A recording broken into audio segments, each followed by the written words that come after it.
Sebuah revolusi berdarah, pemimpin yang mengaku sebagai Al-Mahdi penyelamat umat Islam, dan puluhan ribu sandera di jantung kota Mekah. Ini bukan fiksi, ini sejarah.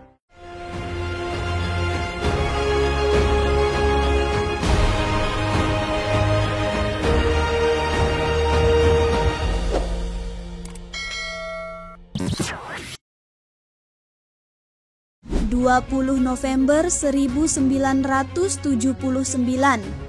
sebuah hari yang biasa bagi sebagian besar dunia, namun tidak untuk kota Mekah. Hari itu, di pusat kota suci umat Islam, ribuan orang dari seluruh penjuru dunia berkumpul di Masjidil Haram untuk menunaikan ibadah subuh. Mereka datang dengan niat tulus, menghadap Baitullah, rumah Allah yang menjadi kiblat umat muslim sedunia.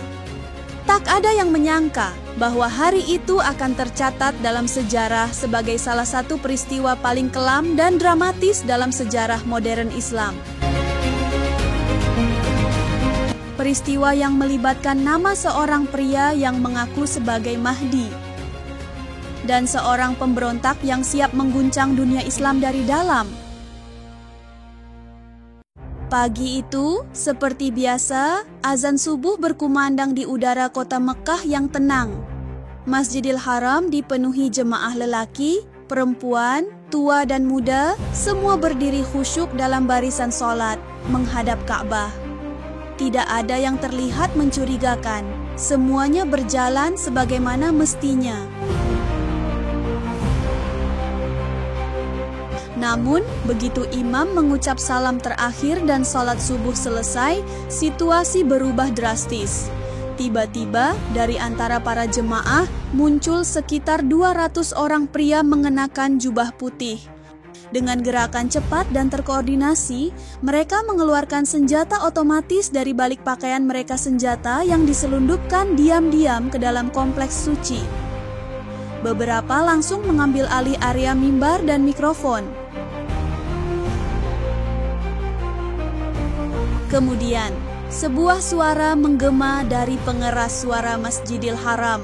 Hari ini adalah hari kedatangan Al-Mahdi, sang penyelamat umat Islam.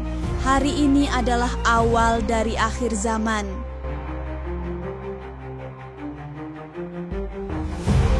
Siapa sebenarnya orang di balik peristiwa ini? Namanya adalah Juhaiman Al-Otaibi, seorang mantan tentara Garda Nasional Saudi, berasal dari suku Arab Badui yang dikenal keras dan konservatif. Juhaiman adalah sosok yang karismatik, dikenal cerdas dan sangat teguh memegang prinsip Islam versi Puritannya. Dalam beberapa tahun sebelumnya, Juhaiman telah menunjukkan ketidakpuasan yang mendalam terhadap pemerintah Arab Saudi. Ia menganggap para penguasa Saudi telah menyimpang dari nilai-nilai Islam, terlalu dekat dengan Barat, dan terlalu banyak melakukan kompromi duniawi. Baginya, kerajaan Saudi telah menjadi alat kekuasaan, bukan penjaga kemurnian Islam. Dari pandangan itulah lahir sebuah ide yang lebih berbahaya. Dalam Islam, dikenal sosok misterius bernama Al-Mahdi, seseorang yang dipercaya akan datang di akhir zaman untuk menegakkan keadilan, membasmi kejahatan, dan mempersiapkan dunia bagi kedatangan hari kiamat. Sebagian ulama meyakini Mahdi akan datang secara alami. Namun, bagi Juhaiman, Mahdi telah datang dalam wujud iparnya sendiri, Muhammad Abdullah Al-Qahtani. Al-Qahtani adalah pria pendiam, religius, dan karismatik dalam lingkaran kecil mereka. Dia diyakini sebagai Mahdi berdasarkan berbagai tanda-tanda yang mereka tafsirkan dari hadis dan mimpi-mimpi yang diklaim sebagai petunjuk ilahi. Dengan dukungan dari ratusan pengikut fanatik, Juhaiman dan kelompoknya pun mempersiapkan rencana besar. mengambil alih Masjidil Haram dan mengumumkan kedatangan Mahdi kepada dunia.